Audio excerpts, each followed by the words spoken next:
The Steelers hold on against the Ravens. DK Metcalf and Aaron Rodgers back from the dead, finally throwing the ball down the field after weeks of failing to do that. We got to hear from both of them after the game on the Downfield Connection.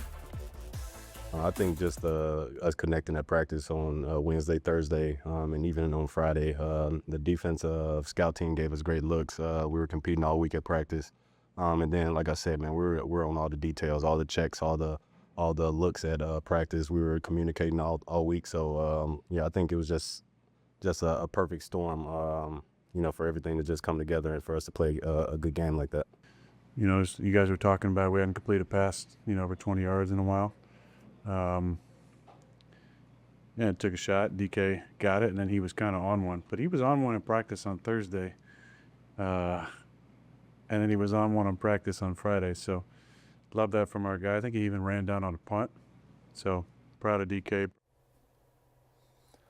I really don't like listening to Aaron Rodgers speak. That was the positive sound. Something gnawing about it. Yeah, we didn't run the sound, producer Stephen's call, of DK Metcalf hilariously commentating on Aaron Rodgers running in his first touchdown since 2022, where DK said that he thought it was a busted play, not realizing that Aaron Rodgers could still move like this. But look, credit to Aaron Rodgers. He played really well yesterday, and this could be the strangest division-winning season in NFL history, but the Steelers now minus money and solid favourites to win the vaunted AFC North. But look, DK Matthew has been very frustrating all season. He's had moments like the epic touchdown catch and run against the Vikings in, was it in London, might have been in Dublin, but 12 targets I thought was the main thing. It's not so much, it wasn't that he just caught a bomb touchdown. He actually got 12 targets yesterday.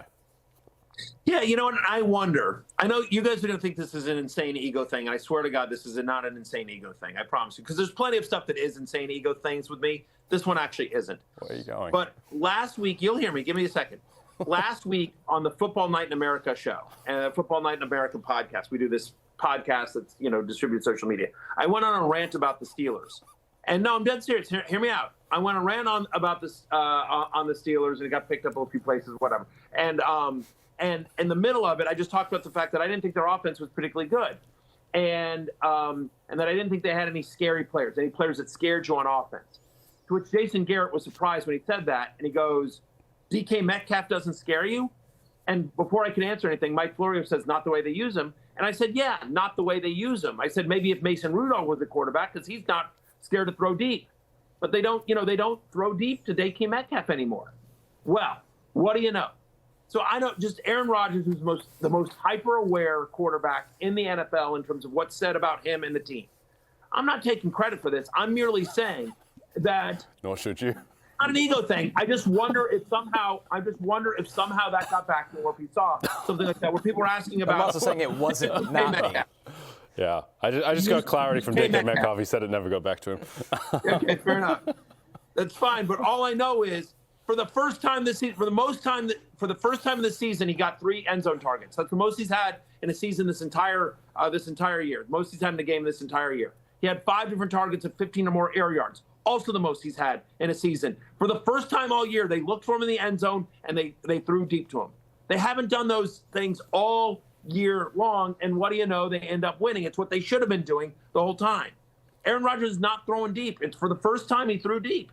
I don't know why he did. I don't know what he saw, but I'll tell you why. He was 5 of 7 against cover 1, averaging like 17 yards per attempt. The Ravens just kept playing a single high safety, and he's like, okay, nobody there over the top. Let me throw it. I think there was a bad decision by the Ravens, but they challenged him. Didn't think he would throw down the field because he never does.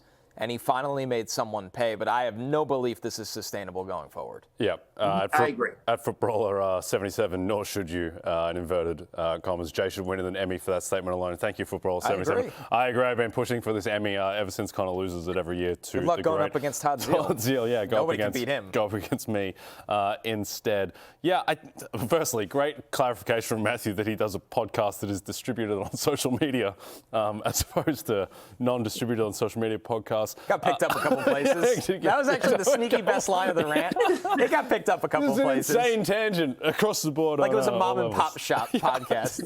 Very strange commentary. Anyway, well done to Aaron Rodgers. Jalen Warren's usage was a bit strange in this one. He's just not getting the touches that you would expect from a player who's tracking as he was more close to mid-season. Kenneth Gainwell. They love Kenneth Gainwell. They love Kenneth. Everyone loves Kenneth Gainwell. We said this over the summer. Yeah, Kenneth Gainwell is We've talked this for forever. Yeah, he's like the Matthews Penthouse version of Samaje Perine, right? He's like a rich man Samaje Perine, right? It's like, why do coaches love him so much? Why does he get so much usage? But he's a little bit better than Samaje Perine. Yeah. I will say, on Baltimore's side of things, I understand it wasn't an amazing day for Lamar Jackson, Matthew, but he looked a little bit more like Lamar Jackson than he had the previous 3 weeks. So maybe there's some hope that he is trending in the right direction as we head into the fantasy playoffs. Yeah, I mean, that was the positive, right? The 7 for 43 rushing yards. He also gets a rushing touchdown, which was his first one since, God knows when, right? The 43 rushing yards were the most since, I believe, week 4 as well. So just it was nice to see Lamar. He looked like 85% Lamar as opposed to 60. I mean, he's still not fully back, it feels like.